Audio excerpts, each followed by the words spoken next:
In this video, we are going to be analysing HLBZ again. Still a stock. It's done big moves in the past, but it's still something that is quite widely talked about. And again, you can still see it does have a very high volume. I mean, you go to the first kind of 30 minutes of the open. I mean, you peaked within 1 minute. Again, this is a 1 minute chart. One of the minutes did 2.5 million shares traded. So again, interesting to see. Still a lot of volume. But what are we looking at? What are key levels going forward? So here we have on the left 6-month chart, on the right 1 year chart. This is how we do all our technical analysis on this channel. Again, technicals are not always the most important thing. If fundamental news comes out, fundamentals is always going to be the key driver. But when there isn't news to be trading off, these technical levels are going to be the main focus. So right now we're sitting at 25 cents. Where are levels? So firstly, to the downside, we have no supports. We can see deviations have turned negative due to it being such a sharp sell-off. Again, always be cautious. If you went from $10 to 10 cents, there is a fundamental problem and probably not something you want to be taking long unless you're more looking at it from a trade perspective, or you have a good fundamental reason to be looking at this stock long. But really, if it's something I trade, which I don't really know, it's a bit of an ugly chart, might not be something I look to trade myself.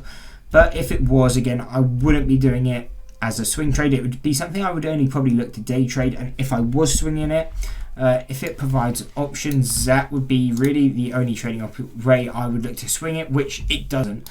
So this would only be a stock I personally would look to day trade, just because, again, yes, it's down to 10 cents or 15 cents at a low. People may be thinking it can't get any worse or can't get much worse. Yes, it can. It can easily fall another 90% from where you buy in.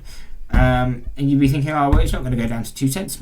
Maybe it won't go down to 2 cents, but all they got to do, and what is probably going to happen, is a reverse stock split. Have a reverse stock split, cool, let's say it's a 10 to 1, say even 100 to 1 or whatever, cool, it's worth now either $1 or $10. Now it can easily fall 90% again. And again, that's usually what happens with these kind of stocks. If they fall them from $10 to 10 cents, good chance that it's just going to happen again. So again, always be cautious if you're holding this for anything longer than a day trade. But what are key levels and going forward? So as of right now, we have key resistances at 65 cents and $1.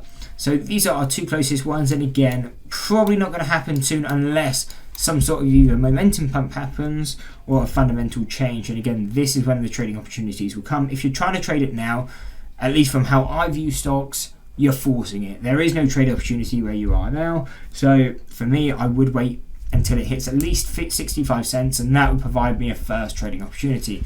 Now, if we break both 65 cents and $1, going further, we have resistances at $1.52. Then going on to $2.40. Going higher would be $3.25. And final levels at $5.30 and $7.50. Now, these are all our upside targets, very far from where we are now. Obviously, this is just because it sold off so harsh. But again, if it sold off this harsh, it can obviously move that way. I'm not saying I'm not going to be unrealistic. I mean, these kind of stocks, they do move. But it's why are you buying it? If you're just buying it in anticipation that it's going to move, you're probably going to lose money because you'll probably be holding 10, 15 stocks. Maybe none of them ever move. You've just lost 90% of value in all of them. So again, it's all about waiting for a trading opportunity, and to me, that starts to show at 65 cents. Again, this will provide two trading opportunities to me. And what are these two trading opportunities? The first time it hits 65 cents, I'm looking for a pullback. So again, something I'll look to scalp short intraday. Look maybe for 15 points, maybe back to the 50 cents. 15 cents. Back to the 50 cent mark. That would be the first trading opportunity I'd be looking at. Now, what is in the next trading opportunity is to break above. Again, if the momentum's strong, we will break back above. But if momentum's weak, again, then we've made our trade opportunity. That is all there were. If we continue to fade, then the trading opportunity is done.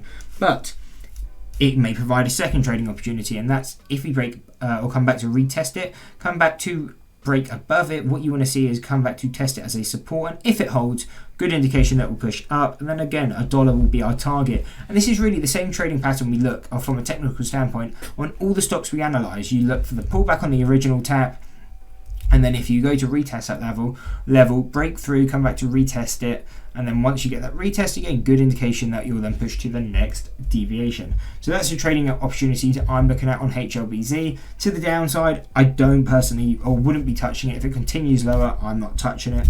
I mean, if you want levels, just be paying attention to the key psychological. So 15 cents, 52-week low, 10 cents and 5 cents, but really a lot of risk to really not know, or just no reasons for entry is really why I wouldn't be touching it at this kind of level. But again, everyone's going to trade their own way. If you are going to be trading it before 65 cents, let me know kind of your thought process behind it, what's your trading plan and all of that stuff. Anyway, I hope you enjoyed the video. If you did, why not drop a like and subscribe and check out one of these 2 analysis videos.